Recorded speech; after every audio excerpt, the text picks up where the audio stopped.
Hello hello nèឆ្នាំនេះ Lucky Tree ផ្កាដល់ហើយឡើងពេញមើលគ្រប់ជ្រុងជ្រោយពេលឆ្នាំនេះវាបានរីកឃើញស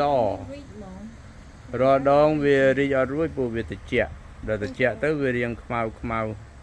ដល់លើកនេះនេះគ្រប់វាបានភ្លៀងមកហើយវារីកមកនេះល្អដល់ហើយហេងណា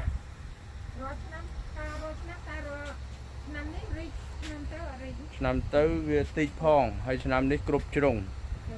មើលនេះតាណាក៏ផ្កាដែរ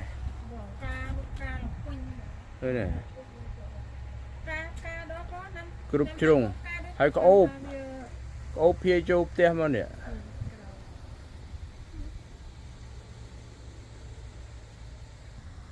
ក្អូបល្អដល់ឈ្ងុយ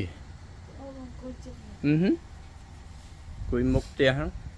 បើកទ្វារទៅក្លិនបក់ចូលក្នុងផ្ទះហើយឯងប៉ះអីចាំមើលបងសេតអប់អីវិញថ្ងៃនេះមានអីទេមានតែវីដេអូបទាលLucky Tree Money Tree Lucky Tree เราจะមើល Lucky ដូចនេះអត់ឥឡូវចេញផ្កាប្រងព្រាទេនេះសង្ឃឹមថា Lucky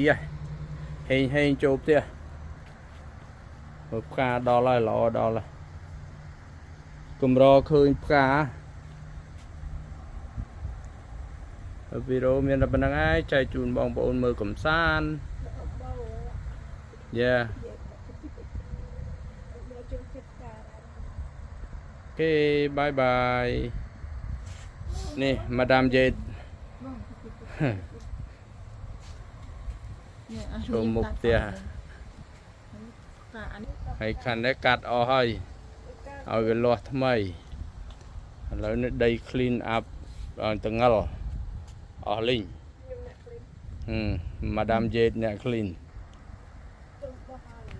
ហើយ clean up នេះ